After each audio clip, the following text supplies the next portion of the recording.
नमस्कार, आपण पाहत आहात लोकहित लाईव्ह न्यूज चॅनल, आवाज सर्वसामान्य जनतेचा। भीमशक्ती सामाजिक संघटनेचे संस्थापक, माजी सामाजिक न्याय मंत्री, राज्यसभा खासदार माननीय चंद्रकांतजी हंडोरे साहेब यांची जाहीर सभा संपन्न। हिंगोली लोकसभा, शिवसेना उद्धव बाळासाहेब ठाकरे, भारतीय राष्ट्रीय काँग्रेस, राष्ट्रवादी काँग्रेस, महाविकास आघाडी व घटक पक्षाचे अधिकृत उमेदवार नागेश पाटील आष्टीकर यांच्या प्रचारार्थ भीमशक्ती सामाजिक संघटनेचे संस्थापक, सामाजिक न्याय मंत्री, राज्यसभा खासदार चंद्रकांतजी हंडोरे साहेब यांची जाहीर सभा 20/4/2024 रोजी उमरखेड येथील आर्यवैश्य भवन येथे पार पडली। चंद्रकांतजी हंडोरे साहेब व मान्यवरांनी जनतेला मार्गदर्शन केले। यावेळी शेकडो कार्यकर्ते, मतदार उपस्थित होते। या कार्यक्रमाचे सूत्रसंचालन पत्रकार पांडुरंग धुळे साहेब यांनी केले, तर आभार प्रदर्शन प्राचार्य मोहन मोरे सर यांनी केले। आमदारांना सांगितलं हंडोरेंच्या विरुद्ध मतदान करा आणि त्या विधान परिषदेला मला पाडून टाकलं। तुम्हाला माहिती आहे 2004 ते 2009 पर्यंत मी आमदार झालो आणि मंत्री झालो। विलासराव देशमुख यांच्या मंत्रिमंडळामध्ये कॅबिनेट मंत्री म्हणून मी गेलो। मी तसा 12 वर्ष नगरसेवक होतो, मुंबईचा महापौर होतो। रस्त्यावरची लढाई करत करत आम्ही इथपर्यंत आलोय। गेली 50 वर्ष रस्त्यावरची लढाई आम्ही केलेली आहे, गोरगरिबांच्या उन्नतीसाठी, प्रगतीसाठी। ही लढाई करत करत आम्ही इथं आलो आणि म्हणून मी ठरवलं की 5 वर्षात माझ्या हातामध्ये मंत्रीपद आहे। या गोरगरीब माणसाचं जेवढं कल्याण करता येईल, जेवढा अधिकार वापरून योजना अंमलात आणता येतील तेवढे आणण्याचा प्रयत्न केला पाहिजे, ही भूमिका मी घेतली। आणि 2004 ते 2009 पर्यंत मी ना भूतो ना भविष्याती अशा पद्धतीचं सामाजिक न्याय विभागाचं काम केलं।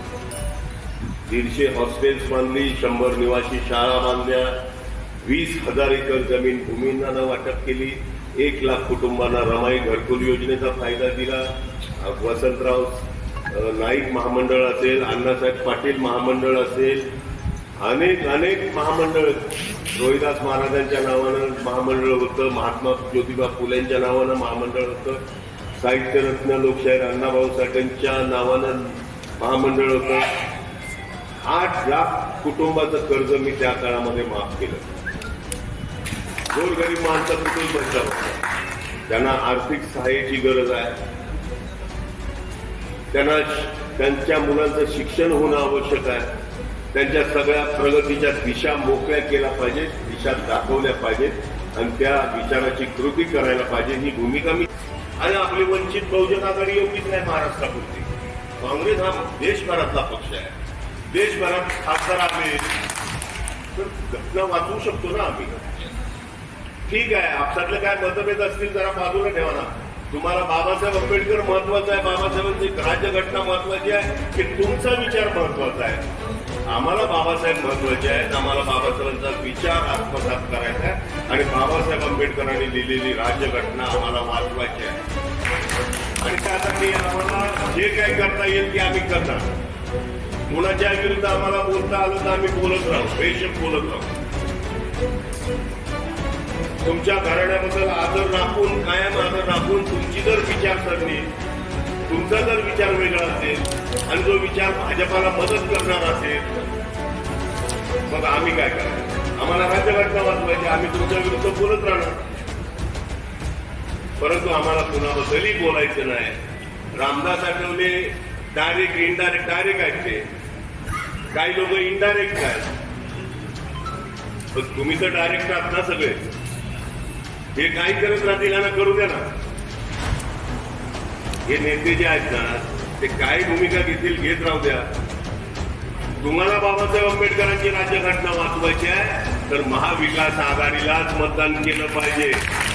कोण नातू, कोण पंतू, कोण मुलगा, या गोष्टी जरी असल्या तरी बाबासाहेबांच्या विचाराचे खरे वारसदार आपण लोक आहोत. आणि म्हणून त्यांचा वारसा, त्यांची घटना कायम ठेवण्यासाठी कुणाच्याही नादाला लागू नका. या ठिकाणी नागेश पाटील असतील, ते आहेत या ठिकाणी, त्यांना मतदान करा आणि राज्यघटना वाचवण्यासाठी तुमचा खारीचा वाटा उचला. एवढीच विनंती मी करायला आलेलो आहे. आपल्या ह्या मतदारसंघामध्ये आपले मित्रपरिवार, आपले सहकारी, आपले नातेवाईक, आपलं कुटुंब परिवार हे सगळे असतील, त्यांच्यापर्यंत हा मेसेज जाऊ द्या आणि नागेश पाटील यांना जिंकून आणण्यासाठी आपण प्रयत्न करा. जय भीम. धन्यवाद.